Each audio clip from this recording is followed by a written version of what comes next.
Hoje o Papo Mineiro, numa prosa de gestão pública, com o jornalista Marco Antônio Lage. Ele é graduado pela PUC Minas, mestre em marketing estratégico pela Universidade de Santa Catarina, repórter de economia e cultura, repórter especial da revista Visão, passagem importante na comunicação do Sebrae Minas. Em 1992, iniciou suas atividades na Fiat Automóveis, como assessor de imprensa. Lá que nós nos conhecemos, né? Assumiu o cargo de diretor de comunicação corporativa e sustentabilidade da FCA para a América Latina, passando a integrar o comitê diretor da empresa. Foi vice-presidente também da Casa Fiat de Cultura, única no mundo, membro da Associação Comercial de Minas e da Abrager, a Berge,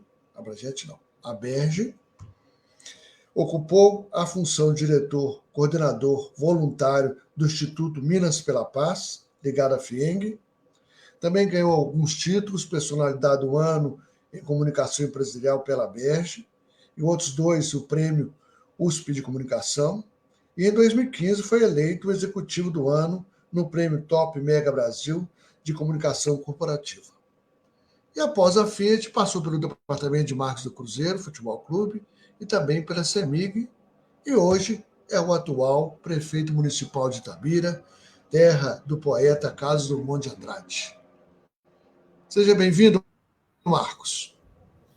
Obrigado, Hernani Castro, aí, prazer em revê-lo, né, ainda que remotamente, e um prazer enorme estar participando do seu Papo Mineiro aqui, né, como itabirano, a gente contar um pouco da nossa história, a história de Itabira, né, o que é muito importante.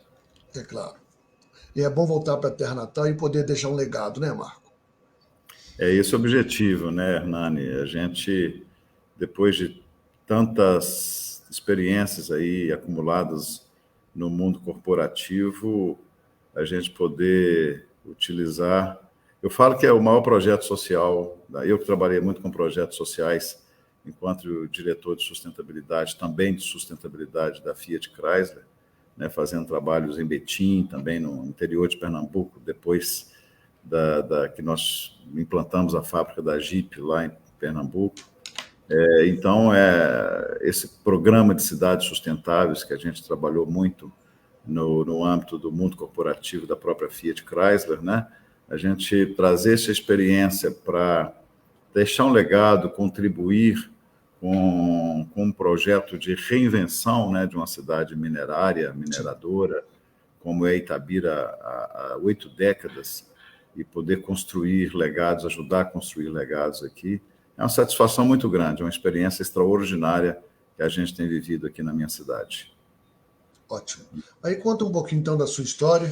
Você nasceu aí, eu sei, né? Isso, Como eu te disse também, meu avô também nasceu aí, eu gosto muito dessa cidade. Pois é, que bom você ter raízes itabiranas também, né, através do seu avô. Itabira é uma cidade mágica, maravilhosa, uma cidade que mistura muito essa cultura operária da mineração, tão emblemática e, ao mesmo tempo, tão polêmica, não é? E com uma cidade cultural, uma cidade literária, musical. Então, é uma convivência que, a princípio, pareceu muito estranha, mas isso trouxe para Itabira uma personalidade, né, muito, muito própria, muito particular. E essa convivência, naturalmente, se não é bem cuidada, o que acontece é que a mineração ela tem esse poder de absorver, né, tudo, né, exatamente porque é uma operação muito agressiva até nesse aspecto ambiental, né, e do ponto de vista, e também ela absorve muito os sonhos, a mão de obra, os sonhos da engenharia, do trabalho. Então, tem que ter uma habilidade, tem que ter um cuidado muito grande para a cidade não perder, né, essa personalidade mais ampla, né, mais multifacetada, assim dizendo, né, sobretudo com esses aspectos culturais. E perdeu, infelizmente, nos últimos anos, principalmente, Itabira perdeu muito isso. E o que nós estamos fazendo agora é resgatar, mas é bom porque resgatar algo que está nas entranhas né, da cidade, que está na cultura da cidade, é mais fácil do que criar absolutamente, né, do zero. Sim. Então, nós, em 2 anos e meio de governo aqui, eu posso te dizer que eu tenho uma grata satisfação de poder hoje tá demonstrando de novo essa faceta de Itabira, que é a faceta da Itabira da cultura, né? A Itabira do verso, da poesia, da música, do teatro, das artes plásticas, da dança, uma cidade que respira cultura, e isso é muito positivo, e inevitavelmente a gente define essa força cultural que a cidade tem como um dos pilares fundamentais para a reinvenção de Itabira, agora que já se aproxima a exaustão mineral, né, vai chegar a 1 século, e com isso a cidade precisa ser reinventada, né, sobreviver, né, economicamente, socialmente, e a cultura, eu não tenho dúvidas que ela vai ser esse pilar da diversificação econômica, por incrível que pareça, Não através tem dúvida, não tem dúvida, né, Marcos? Não tem dúvida, porque a através, cultura gringa... através das repercussões da cultura, né? No turismo, no emprego, na geração de Porque o renda. turismo é onde tem cultura, vai ter turismo. Né?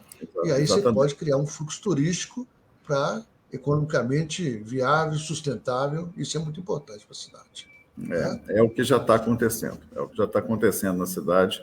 Em pouco tempo, essa chama foi reacesa, acendemos de novo essa chama que a gente está chamando da Chanel, da esperança através da cultura, o que é muito bom. A cidade está muito envolvida com isso, né? Isso é o principal. Quando a cidade, a comunidade se envolve com essas estratégias, com esse movimento, que eu chamo isso de um movimento cultural, com essa, né, uma pequena revolução nesse sentido, a gente vê que vai funcionar, e já está acontecendo. O turismo já está acontecendo, a cidade está viva novamente, né? É muito bom. E a mineração, que é importante também, ela continua no seu percurso normal, né? Uma coisa não precisa de existir só depois que a outra finda, né? Essa convivência que é natural em Itabira, que faz parte da nossa história, pelo menos nesses últimos 100 anos, nesse último século, que a mineração aqui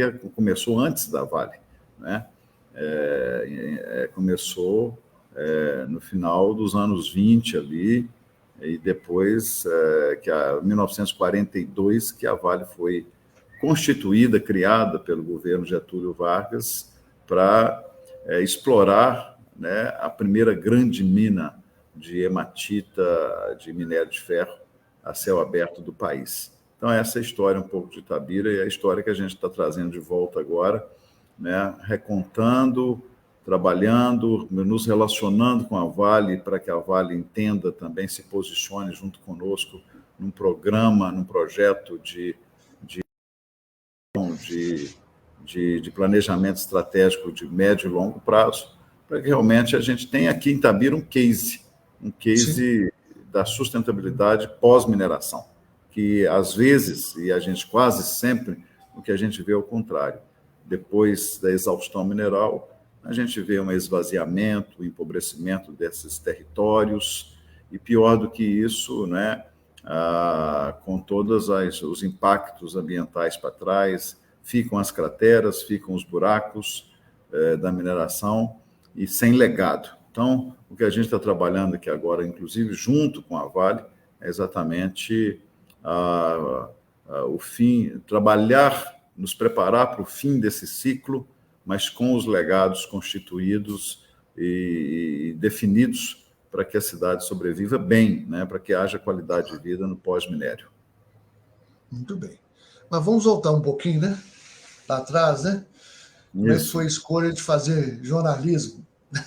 Pois é, na verdade, eu aqui em Itabira, né, respirando Carlos Drummond de Andrade desde cedo, desde da idade escolar, né, fiquei em Itabira até 17 para 18 anos, e quando, terminando aqui o ensino, hoje o ensino fundamental, né, no nosso tempo, segundo grau, hora de fazer vestibular, naquele tempo não tinha Enem ainda, né?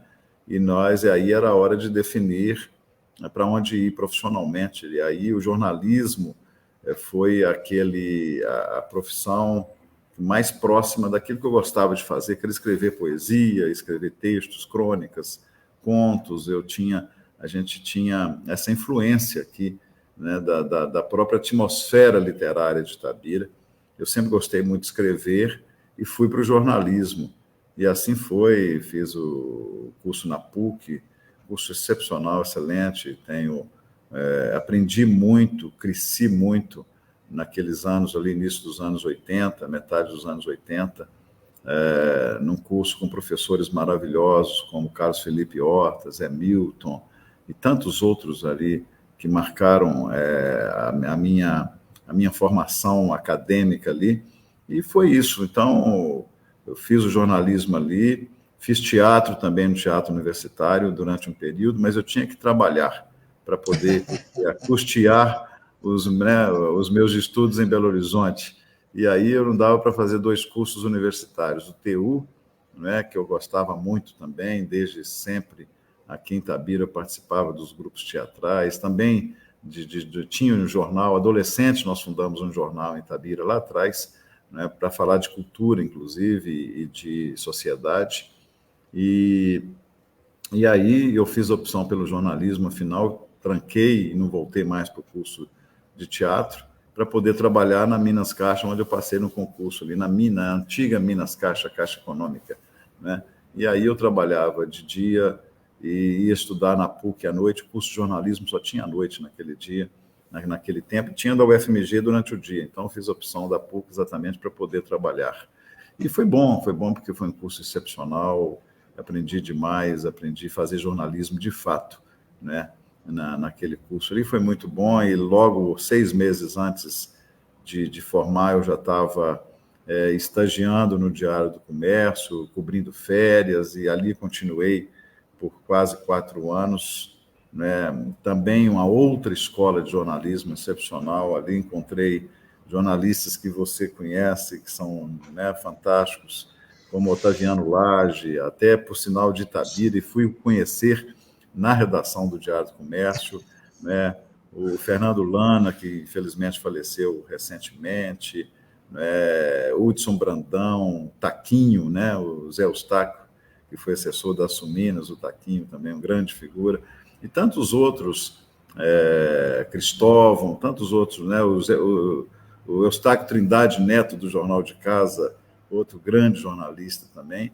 Ali, realmente, Jornal de Casa e Diário do Comércio, naquele tempo, eu tive sorte de cair numa redação com jornalistas fundamentais, grandes É jornalistas. sempre um ótimo ambiente de trabalho, né?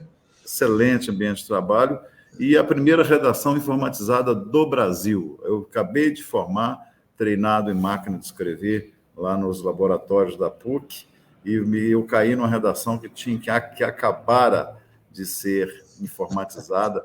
Eu lembro que eu estava ali trabalhando, o pessoal da Veja de São Paulo veio visitar para conhecer o sistema, né? E a gente escrevia, já ia direto para o editor, já ia direto para o diagramador, o sistema informatizado, escrevendo em computadores. Então, também tive essa sorte de cair numa redação com esse ambiente fantástico, profissional fantástico, com grandes profissionais, e, ao mesmo tempo, né, comandado ali a redação pelo Luiz Carlos Costa, né, que era herdeiro do Zé Costa, e ele comandava, jornalista Luiz Carlos Costa, quem admiro muito também. Então, enfim, e com uma redação já tecnológica. E ali foi o meu start profissional, eu aprendi muito fazendo economia e também escrevendo cinema depois, né? E foi assim que eu deslanchei ali no jornalismo e ganhei uma estatura ali, exatamente por produzir boas matérias, até ser convidado, alguns anos depois, para dirigir a comunicação do Sebrae pelo Stefan Salege, que era um líder empresarial muito importante, né, em Minas Gerais, em Belo Horizonte, naquele período. Assumiu o Sebrae para fazer a grande virada de um Sebrae que era estritamente estatal, SEAG, chamava SEAG na época, para o SEBRAE, que estava sendo criado com presença da iniciativa privada, né? E ali fui para o primeiro desafio do mundo corporativo, né?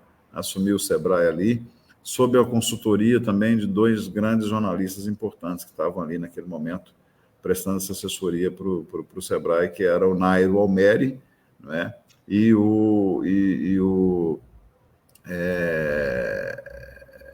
Que era um jornalista que trabalhava na imprensa, mas que também fazia ali uma participação, estratégia de montar a comunicação do SEBRAE, e o Luiz Michalik, que era também o gestor de comunicação da CEMIG, e que, junto com o Nairo, propuseram, fez uma consultoria, construir um plano, vamos dizer assim, estratégico de comunicação para o novo SEBRAE.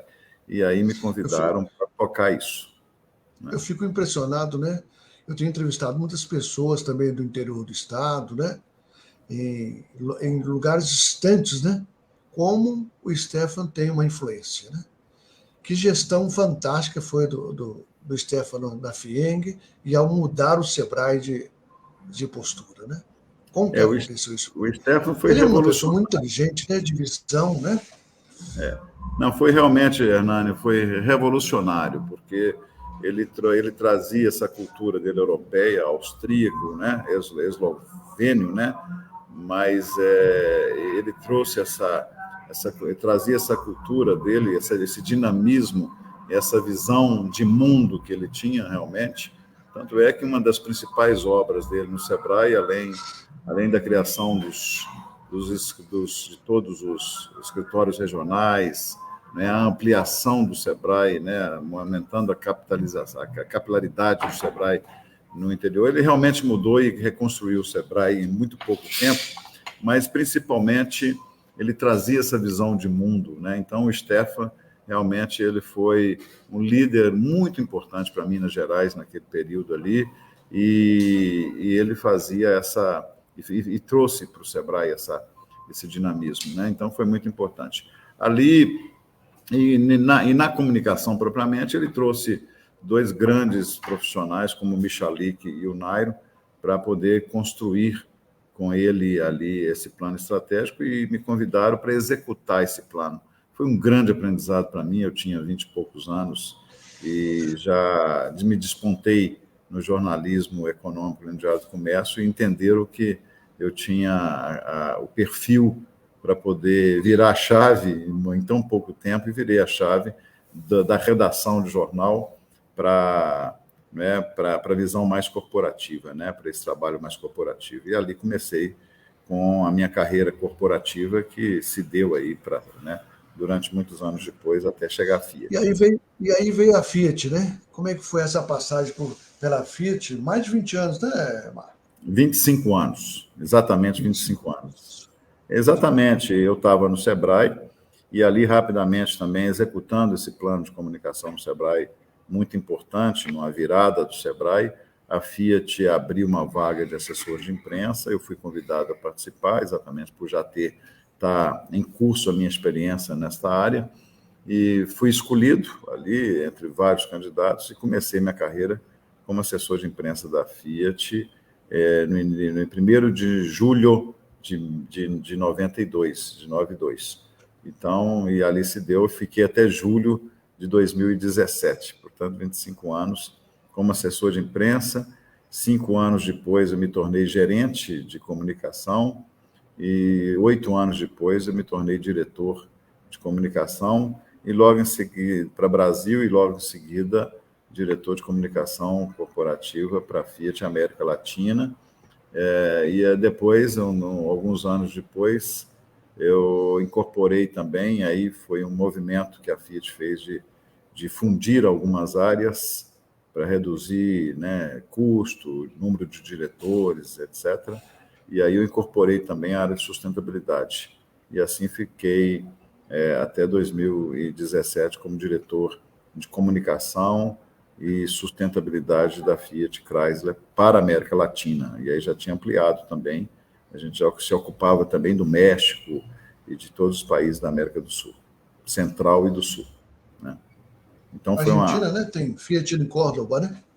Argentina, Córdoba, Buenos Aires, com escritórios também, Venezuela, onde a gente viajava muito, tinha fábrica em Valência, escritórios em Caracas, Colômbia, não com fábricas, mas aí nós tínhamos representações importantes e um trabalho muito amplo na área de comunicação e marketing em todos esses países, principais mercados, principalmente, né? México, Argentina, Venezuela, Colômbia, Chile, né? Então, todos eles, e um período da África do Sul também, foi sob nossa responsabilidade no Brasil e na América Latina, também pegamos a África do Sul. Então, foram trabalhos muito vigorosos e muito importantes para a consolidação, para a construção de imagem da marca nesses territórios, né? E a Fiat se despontou como líder no Brasil e trabalhando para a liderança nesse território todo latino-americano. Então, foi um trabalho muito importante e que com vários movimentos, né? Os movimentos de fusão com a General Motors, depois com a Chrysler, na Europa, as mudanças todas. Então, a gente vivenciou muito essa experiência de grandes transformações de uma empresa multinacional, de uma empresa muito grande, com acionistas no mundo inteiro, né? Com grandes responsabilidades. Então, isso nos deu muita bagagem, né? E foi muito importante pessoalmente também, profissionalmente, né? Uma coisa que me chamou a atenção, né, que a gente vai acompanhando, né, como nós somos velhos conhecidos, a gente vai acompanhando a trajetória do outro. Então você também participou aí da criação da ONG Árvore da Vida. Conta um pouquinho para nós desse trabalho. Isso foi uma passagem muito interessante que me deu, Bernardo, uma pergunta muito boa sua nesse sentido, porque me deu uma amplitude muito grande, né, do trabalho e que provavelmente foi o que me levou a ter interesse em entrar para a vida pública definitivamente agora, não definitivamente, mas enfim, nesse momento eu ter me enveredado para a vida política, para a vida pública, foi exatamente essa experiência. O Árvore da Vida foi, depois que eu assumi a diretoria de sustentabilidade da Fiat, isso por volta de o ano 2000, mais ou menos, o que se discutia muito, sobretudo em São Paulo, onde os grandes debates sobre desenvolvimento social no país se davam através do Instituto Ethos, e quando as empresas começaram a criar suas fundações e começaram a atuar na atividade, né, nesse universo da responsabilidade social, onde a responsabilidade social passou a agregar valor de imagem e de reputação para as empresas, para as corporações. E aí eu tinha assumido a área de sustentabilidade e a sustentabilidade ambiental, né, dentro daquele arcabouço mais complexo e mais completo da sustentabilidade em todas as suas dimensões, sustentabilidade econômica da empresa, a social, a ambiental, né, e cultural, dentro da questão de criar cultura empresarial positiva, né? Então, mas na parte social, o que a gente observava é que era uma prática muito comum nas empresas, né? até naquele tempo, início dos anos 2000, há mais de 20 anos atrás. Era muito comum as empresas patrocinarem, né? Distribuir cheque para ONGs, para instituições, mas não assumia efetivamente os projetos. Ela simplesmente assinava o cheque, vamos dizer assim.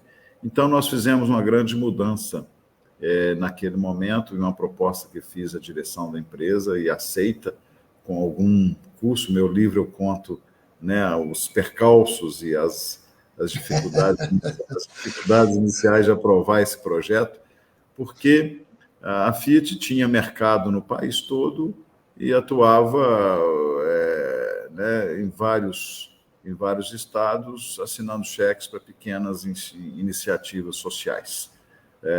Era assim no Rio, Nordeste, em vários lugares, muito ligados, levados muito por influência dos principais concessionários. Os grandes concessionários exerciam uma certa influência nesse movimento, nessas escolhas de projetos que a Fiat poderia patrocinar pelo país. Mas nós ali enxergávamos que, em frente à fábrica da Fiat, bairro Jardim Teresópolis, e curiosamente, eu conto isso no livro também, curiosamente era um bairro que foi criado, um loteamento que foi criado com o advento, assim quando a Fiat foi inaugurada, com o objetivo de vender lotes para os gerentes, para os engenheiros, né, para aquela comunidade Fiat que estava chegando, né, e aumentando ali, a partir do momento que a fábrica ia se consolidando como uma montadora de automóveis, com tantos empregados, com tanta gente vindo de fora, de Belo Horizonte, Minas, inclusive, vindo de São Paulo, vindo da Itália, vindo de todos os lugares, e da Argentina. E tanto é que o bairro foi criado ali com o nome Città Giovanni, em italiano, né? A cidade de Giovanni, que era uma homenagem ao Giovanni Agnelli, que foi o fundador da Fiat, né? O presidente da empresa, fundador. E ali o Città Giovanni foi criado aquele loteamento com pompa e circunstância, mas que em algum tempo ele foi invadido, né? Não foi bem sucedido não foi muito bem sucedido o empreendimento imobiliário visando vender os imóveis para os engenheiros, vamos dizer assim, para a gente de poder aquisitivo maior.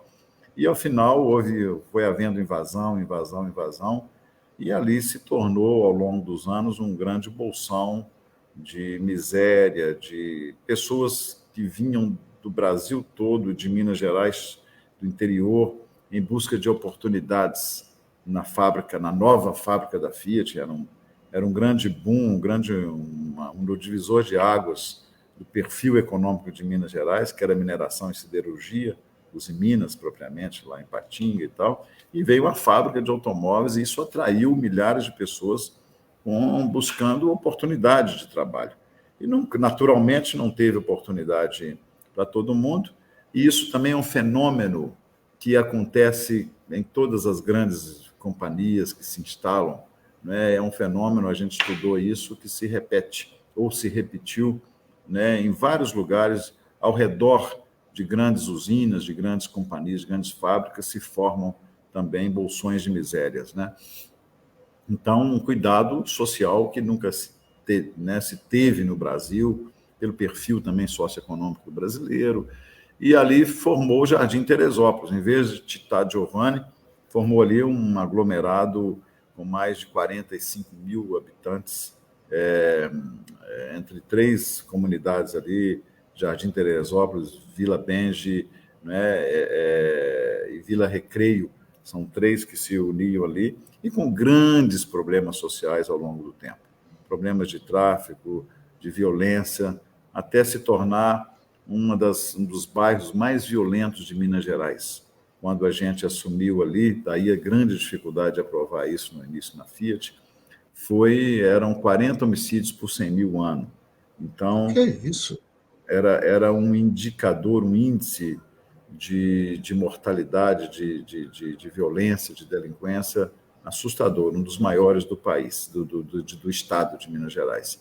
E a proposta foi isso aqui: em vez da Fiat distribuir dinheiro para o Brasil todo com projetos sociais, que não era dela, a gente, como diretor de sustentabilidade, propus atacarmos um problema que estava na nossa porta, estava do outro lado da rodovia, né? Tanto é que no meu livro, eu começo o livro contando que eram 2 monstros, um monstro olhando para o outro, com uma rodovia separando os 2 monstros, né? A perspectiva de quem estava na fábrica da Fiat, murada, cercada, cheio de guaritas de segurança, né, com 20 mil pessoas trabalhando todos os dias, bem pagas, que pegavam os ônibus na porta para ir para suas casas, né, olhava para o outro lado da rodovia, um grande bairro, uma grande comunidade, um grande aglomerado que se constituiu de pessoas, né, vulneráveis, né, com famílias vulneráveis, sem educação adequada, sem saúde adequada, sem saneamento básico, morando naqueles becos, e não tinham oportunidade nem de trabalhar na Fiat, porque não eram preparadas, não eram capacitadas para isso, não tinha condições de serem assumidas e assimiladas pelaquela fábrica. Então, e quem olhava lá da comunidade via aquele monstro, né? Aquele monstro cercado de arame farpado, de guaritas, uma grande fábrica de automóveis, que olhava do lado de cá, um grande aglomerado. Então, um monstro olhando para o outro, a perspectiva de cada um. E o que eu propus era promover um encontro entre esses dois universos. O universo da grande fábrica da Fiat, a maior fábrica da Fiat naquele momento já do mundo, né? Nós chegamos a produzir ali mais de 3 mil carros por dia, né? Você imagina que era uma efervescência de trabalho, de fornecedores, de materiais, caminhões entrando, de logística, de conhecimento, né? De engenharia, de conhecimento em Cerca de todas 200 indústrias ao redor, né? Mudou o perfil de Betim, que tinha 30 mil habitantes quando a Fiat chegou, passou a ter quase 500 mil habitantes, né, hoje. Então, você imagina que nesse movimento todo aí, criou-se na porta da Fiat o Jardim Teresópolis, só ali com 45 mil habitantes, ele com grandes problemas sociais. E a proposta é promover esse encontro, intervir, né, dentro de um conceito novo que nós aplicamos na época, de que a empresa socialmente responsável, a empresa moderna, ela não bastava mais a ela gerar impostos e gerar empregos e pagar impostos. Ela precisava de mecanismos de inserção à sociedade, ao ambiente social na qual ela estava inserida. Então, essa foi a minha tese, essa foi a minha defesa, e nós não podíamos, dentro de uma visão mais moderna, empresarial, corporativa, nós não podíamos continuar fechando os olhos para aquele bairro, para aquela comunidade que estava os nossos principais vizinhos, os nossos mais próximos vizinhos. E aí sim, depois de idas e vindas, de muito trabalho, nós convencemos a empresa a direcionar investimentos e a fazer um plano, um grande programa de longo prazo para criar esse relacionamento. E daí que surgiu o nome Árvore da Vida, né? Um nome que nós, inspirados, inclusive, na arte do Ciron Franco, um artista plástico de Goiás, né? Eu vi um projeto de uma árvore que ele fez, assim, cheio de pessoas, e hoje é até muito comum essa imagem, mas na época as folhas, as folhagens eram figuras humanas. Então, ali nos inspiramos num projeto denominamos Árvore da Vida, e está aí, foi criado em 2004, ali no início dos anos 2000, né? Em 2015 completou, né? 10 anos, foi 2013, por aí. 2003, 2004, um projeto já com 20, já está indo para 20 anos, hoje sólido, independente da Fiat, criou um instituto.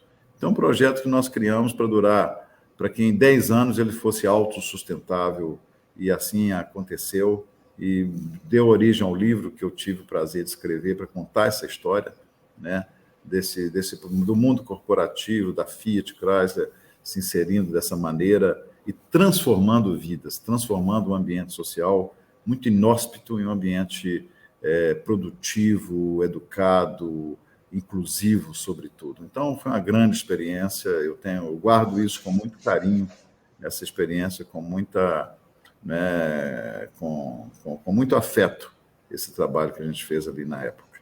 Claro. E agora, você como prefeito, você pode usar toda essa experiência, toda essa caminhada, todo esse aprendizado, né? Aí para também, porque a gente sabe como as nossas cidades são dependentes também, né, do público, né, dos órgãos públicos, etc. E a gente também fomentar um engajamento empresarial para isso. Então você tem essa experiência. E você está aí 2 anos e meio, o que você conta de inovador e o que você pensa para frente? Não, pois é, aí foi a experiência extraordinária, né? Essa nova experiência foi uma candidatura inusitada, né? Eu tinha deixado a Fiat em 2017, 25 anos depois, para um projeto pessoal meu. Estou dizendo só essa passagem antes de chegar a Itabira, sim, claro. antes de voltar para Itabira. Então, eu tinha um projeto pessoal de empreender, né? Empreender na comunicação, né, como consultor, empreender como produtor rural também. Eu trago essa origem da minha família. Eu tenho fazendas aqui na região de Itabira e próximo de Itabira. E então eu trabalhei em projetos de desenvolver né, uma produção mais orgânica, né, estudei um pouco a sintropia, para trabalhar um pouco, fazer alguns investimentos nessa área rural, mas inovando ali. Eu tinha, né, esse objetivo de inovar e, ao mesmo tempo, continuar trabalhando no mundo da comunicação, do marketing, como consultor. E comecei esse trabalho, de fato, fiz esse caminho de volta para a minha região rural, aqui de Itabira, para trabalhar, para desenvolver esses projetos rurais, e, ao mesmo tempo, com alguns clientes em Pernambuco mesmo, como a Bateria Mouras, em São Paulo, para a gente começar a trabalhar e fazer também, poder ter condições, porque no mundo, trabalhando como diretor de uma multinacional, era impossível eu conciliar os dois projetos. Eu precisava de ter tempo para trabalhar esses dois projetos, né? Então, comecei dessa forma, mas aí os italianos, que eram conselheiros do Cruzeiro, e outras pessoas próximas, com uma nova eleição no Cruzeiro, apostavam numa gestão profissional do Cruzeiro e me convidaram para assumir ali, e fiquei ali. Aí aconteceu, eu aceitei, porque o time do meu coração, né? Para começar, né? O time da minha paixão, apaixonado pelo Cruzeiro, como sempre fui. E ter a oportunidade de trabalhar no clube do meu coração, dedicar tempo profissionalmente, e com um desafio muito grande de profissionalizar a gestão, né? Na verdade, fui convidado naquele momento para assumir o marketing, mas também como vice-presidente executivo para trazer uma gestão profissional. O Flamengo, naquele momento, estava dando muito certo, tinha feito essa incursão com uma experiência de um executivo que veio do ponto frio na época, um executivo que veio do mercado, e da mesma maneira o Cruzeiro queria repetir isso, trazer um executivo do mercado, no caso o Marco Antônio Lage, que era da Fiat, e para poder desenvolver esses projetos de profissionalização do clube, né, da gestão do clube, colocar orçamento em tudo, trabalhar o marketing como fonte de recursos, saber como usar esse recurso, colocar orçamento em todas as áreas, inclusive no futebol. E assim foi, mas eu fiquei pouco tempo, fiquei 8 meses, eu não tive a aderência, a adesão aos meus projetos naquela diretoria, conforme havia sido prometido, não aconteceu. Aquela diretoria que assumiu em 2018, em 6 meses depois, eu entendi que meus projetos não estavam decolando por falta de apoio, né, do presidente, de toda a gestão política do clube. E aí eu me retirei para um outro projeto, para voltar para o meu projeto anterior, exatamente porque eu percebi que eu não ia construir, né, os legados que nos move, né? Nos move. Sim. Construir legados, construir novas experiências, não estava bom. E depois deu no que deu. 6 meses depois que eu saí, explodiu, estourou todos aqueles escândalos lá do Cruzeiro, e eu né, percebi que, não que eu tinha conhecimento, mas percebi que algo não ia bem, né, entre as paredes do clube ali.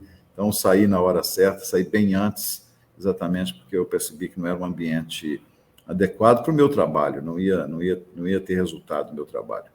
E aí fui para a CEMIG, porque o meu ex-presidente da Fiat, o Bellini, foi o presidente mais longevo da Fiat, o Cledovino Bellini, um grande líder, uma figura que admiro muito também, foi um grande professor que tive na Fiat, um estilo de liderança formidável. Ele assumiu a CEMIG, a convite do governador Zema, e me convocou praticamente para estar com ele ali, assumindo a diretoria de comunicação, de marketing, e outras áreas ali da CEMIG. E aí fui para a CEMIG até que no meio de 2020, um candidato a prefeito que eu estava apoiando em Itabira, porque aí, Hernani, o que aconteceu? Eu tinha um pouco mais tempo de me envolver com os temas de Itabira, né? Mesmo na CEMIG ali, época de cruzeiro, eu já estava me envolvendo, porque a vida não era tão frenética de tantas viagens como eu fazia na Fiat. Eu dizia que eu morava no sapato, né? Eu não tinha lugar, né? Estava cada dia, acordava em uma cidade diferente, um estado, um país diferente. Então, eu realmente não tinha tempo de me envolver com os temas da minha cidade, que eram muito preocupantes desde então, né? Às vezes eu vinha a Itabira dar uma palestra na faculdade, fazer algum tipo de movimento junto com a associação industrial, mas era o máximo que eu conseguia fazer, me envolver. E o tema de Itabira sempre foi, já era como a primeira cidade mineradora do Brasil, de mineração em larga escala. Também o tema da exaustão já se conversa, já se fala nisso há muitos anos em Itabira. E o cuidado e a necessidade de reconstruir, de construir as bases para a diversificação econômica, para a reinvenção da cidade. E aí eu pude me envolver mais de perto, com mais assiduidade, e até inclusive, apoiar um candidato a prefeito, coisa que eu não tinha feito até então, nunca tinha feito abertamente, até para não misturar muito com a minha atividade corporativa na Fiat, né? Não tinha atuação política partidária, nada disso, até porque as minhas relações na Fiat institucionais tinham que ser muito, muito abrangentes, né? Então não podia me carimbar politicamente, me macular politicamente, tinha que estar muito aberto a todos os governos. Mas em Itabira, não. Em Itabira eu me coloquei dessa forma e aí me propus, inclusive, a escrever o plano de governo da Itabira Sustentável. Trabalhei muito com cidades sustentáveis como diretor de sustentabilidade da Fiat. Trabalhei isso com Betim, né? Criei o projeto Nossa Betim, o Árvore da Vida e outras ações em Betim ligadas à formação de jovens. E criei em Pernambuco um plano de cidade sustentável para 16 cidades do entorno da fábrica da Jeep, lá no norte de Pernambuco. 16 cidades eram 12 cidades de Pernambuco e mais 4 cidades da Paraíba, né, que fazia, a fábrica estava entre os dois estados, no meio ali da BR 116, 101, e dessa maneira eu procurei adaptar esse conhecimento de cidade sustentável à cidade sustentável mineradora, né? A mineração, ou seja, adaptar isso para o universo de Itabira, para a realidade de Itabira, e criar o projeto de uma Itabira sustentável, de uma cidade mineradora sustentável. Fiz esse desenho, trabalhei isso para que isso fosse definitivamente incorporada ao discurso político, aos debates políticos em Itabira, né? E, inclusive, definindo um candidato a prefeito que abraçasse não só a teoria, mas abraçasse a metodologia e propusesse a construção de um modelo de cidade sustentável, que implica ter um prefeito que tivesse visão de longo prazo também, que não pensasse só na próxima eleição, mas que pudesse pensar também na próxima geração, ou nas próximas gerações, e não nas próximas eleições. E dessa maneira que eu escrevi isso, postei isso, mas aquele candidato desistiu de última hora. No final do mês de julho, a eleição seria em novembro, né? Foi adiado de outubro para novembro por conta da pandemia em 2020, primeiro ano da pandemia da Covid, e aí desistiu a oposição. Havia um grupo que tinha 20 anos comandando o poder em Itabira e sem proposições nenhuma, sem proposta nenhuma para a questão da sustentabilidade do pós-mineração. Isso me preocupava demais, né? Essa letargia, essa falta de interesse com o futuro, com as próximas gerações, e só interesse nas próximas eleições. E com isso, no final, eu estava lá na CEMIG, as pessoas envolvidas com esse projeto aqui até então, olha, não tem saída, vamos perder o bonde da história, não tem mais tempo. Agora a Vale tinha anunciado mais 10 anos. A Vale tinha anunciado no seu relatório que ela encaminha todos os anos a Bolsa de Nova York. Hoje a Vale é empresa com ações na NYSE, na Bolsa de Nova York, e todo ano ela tem um relatório onde ela descreve os seus potenciais e suas operações no mundo todo, no Brasil, e no capítulo Itabira estava lá, exaustão mineral em 2031. Então, olha, nós temos mais 10 anos, não há mais tempo. Então, isso assustou muito. A gente via na cidade o medo, 3 medos, né, muito evidentes. O medo da Covid, ali estava em plena pandemia, o medo das barragens de Itabira, uma cidade que tem 15, 17, são 17 barragens, né? E depois dos acidentes de Brumadinho e Mariana, esse medo ampliou, latente em Itabira aqui, não teve jeito, né? E o terceiro medo, que é da exaustão mineral, uma vez que a Vale anunciou 10 anos, assim, olha, é o medo do empobrecimento, do esvaziamento da cidade fantasma. Então, trabalhei nesse aspecto, olha, não tem mais tempo, alguém tem que discutir isso, Itabira precisa se mobilizar para que não tenha esse triste fim, né? Então, começamos aí, ao final, olharam para mim e falaram, tem que ser você, Marco. E aí, num ato de coragem, né, e de amor à minha terra, eu aceitei e fui para uma campanha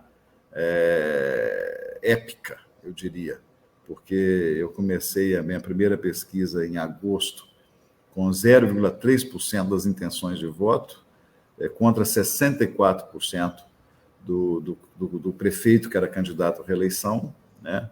E em 3 meses nós viramos o jogo para 51% e fui eleito, primeira eleição da minha vida, fui eleito prefeito da minha cidade e pronto para o segundo desafio. O primeiro desafio foi ser eleito, foi a campanha, e o segundo desafio é governar uma cidade com grandes problemas sociais e com esses 3 medos, né, que invadiram as famílias itabiranas, a cabeça das pessoas, e o espírito, a mente, enfim. Cidade do medo, vivendo sob esses 3 medos, com grandes gaps sociais, com vulnerabilidades no eixo humano, vou dizer assim, muito grande, né? Educação, saúde, saneamento, todos esses aspectos muito atrasados, apesar de uma cidade que arrecada muito em função da mineração, né? E o desafio maior ainda, que é diversificar a economia em uma década, o que não foi feito em 8 décadas, fazer em uma, para que a cidade possa sobreviver depois do fim da mineração com dignidade, né? Fazer com que algum legado aconteça na cidade depois de tantas riquezas extraídas desse território. Bom, Marco, nosso tempo já passou muito, acho que nós vamos deixar de te contar sobre o seu mandato numa oportunidade, né? A sua história foi muito bem contada, então as pessoas podem contar com o seu empenho aí em construir isso. Nem vou perguntar sobre a eleição, porque não é hora, né? Mas as pessoas, viu, Renato, para dar uma dica aí, se as pessoas quiserem acompanhar nas redes sociais, a gente, como comunicador, nós estamos ali com uma comunicação bastante ativa, mostrando exatamente o que nós estamos fazendo. Eu acho que é o que vai faltar um pouco aqui, é o que nós estamos fazendo, mas as pessoas, a partir daí, seus, né, e as boas práticas, né? E as boas práticas, na educação. As boas práticas, nós vamos conhecer as boas práticas mais daqui a pouco, nós vamos fazer uma outra, né? Mais lá para outubro, novembro, nós vamos fazer uma outra, para você contar o seu trabalho aí. Isso é muito interessante, inclusive para as outras comunidades, nas outras cidades, outros municípios mineiros, né? O que eu posso dizer é que é isso aí. Eu posso dizer que está dando muito certo. Quer dizer, Eu sei disso. Estamos operando pequenas, verdadeiras revoluções aqui na educação, na saúde, no saneamento básico, no esporte, né, na cultura, né, na tecnologia também, uma cidade tecnológica. De vez em quando eu vou fazer umas palestras sobre o turismo, viu? Por favor. De vez em quando eu vou fazer umas palestras sobre turismo, na próxima eu vou ir te visitar. Não, será um grande prazer. Aí você vai ver em loco aqui as transformações de Itabira, que certamente vai ser uma das melhores cidades para se viver em Minas e no Brasil. Certamente. Eu não tenho dúvida disso. Por isso que eu quero voltar a conversar mais com você, para a gente ter mais tempo. Será um grande prazer. Como é que está sendo essa reinvenção, essa busca da identidade raiz, que é muito importante. Excelente. Estou muito feliz com os resultados. Ótimo. Muito obrigado, Marco. Viu? Tempo, eu sei disso, que é escasso, porque é muito trabalho, né? Mas nós vamos voltar a dar continuidade a essa entrevista. Tá bom? Grande abraço muito, e até breve. Obrigado, eu agradeço muito. Grande abraço a todos que te seguem aí. Grande abraço. Tá ótimo. Obrigado. Até logo. Então, começamos a ver uma história, né? Ouvir uma história cheia de aprendizado, cheia de propósito, e que está agora se convertendo num legado, né? Um legado político, mas comunitário, para uma cidade de muitos anos, uma cidade importante, uma cidade polo para a região, e nós vamos depois continuar a saber um pouco mais de como está se dando essa virada. Um grande abraço a todos e até o próximo Papo Mineiro.